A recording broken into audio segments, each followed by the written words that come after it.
kumekuwa na changamoto gani? Kwa mfano umezungumzia jamii ya kabila la Zabe.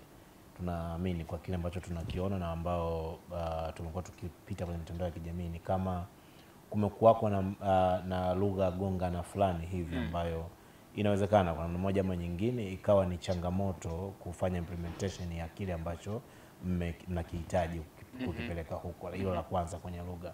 Lakini la pili ni asili yao. Ni watu wa msituni na inawezekana kuna baadhi ya mambo ambayo ni ya kistaarabu, tunasema hivyo kwa mfano choo, tunaamini kwamba ni mambo ya kistaarabu. Ni ngumu sana kwao kuyaingia kichwani. Changamoto mnazozipata ni zipi na mnawezaje kuzitatua? Changamoto ya kwanza ni lugha. Wakati tunaanza kwenda, kwa sababu lugha yao ni ngumu. Kwa kwanza kuielewa ni lazima uwe umejikataa.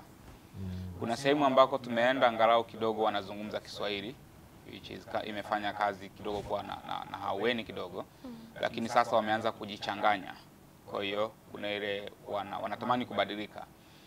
Kwa hiyo hiyo ndio imekuwa changamoto, lakini kitu kingine ni ile kukubali mabadiliko, kwamba watoke kwenye asili yao, warudi kwenye huku nako wataka wakae. Hiyo ndio changamoto ambayo pia tumekumbana nayo kwa kiwango kikubwa. Lakini kitendo cha kufanikiwa, tulianza kuzungumza na wale wazee ambao wanakaa nao, kwa sababu na wao wana viongozi wao ambao wanawaitisha, wanazungumza nao. Sasa kwetu sisi ilikuwa ni tofauti kidogo, kwa sababu wakati tunaenda yuko mtu alitamani kwamba haya mabadiliko yawafikie.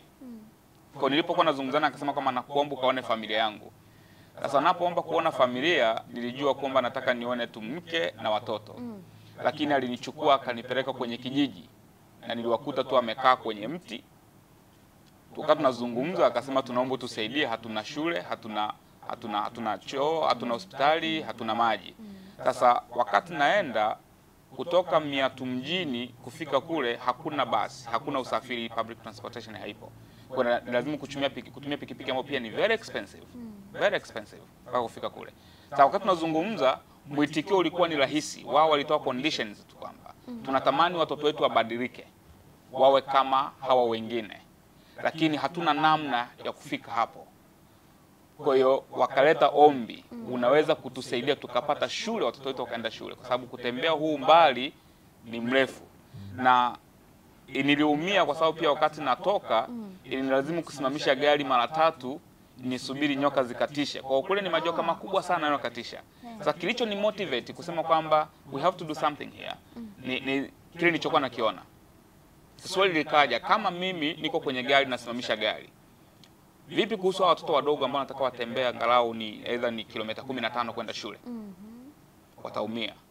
Kwa hiyo ikaanza kutusaidia kurudi. Nikaona nao wanatamani kubadilika, wanatamani kuingia kwenye mfumo mwingine mpya, ikatupa hiyo wepesi. Kwa hatukukutana na changamoto kubwa sana.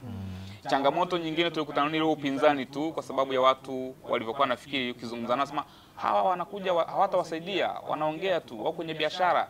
Kwa watu wanarudi nyuma. Ile morali walikuwa nayo inapotea. Lakini ukirudi sema, "Mbona ametuambia hivi? Ndivyo ulivyo?" Sema hapana. Kwa wakiona umefanya wasema hawa walitudanganya. Kwa wanaanza kutofautisha ukweli na uongo.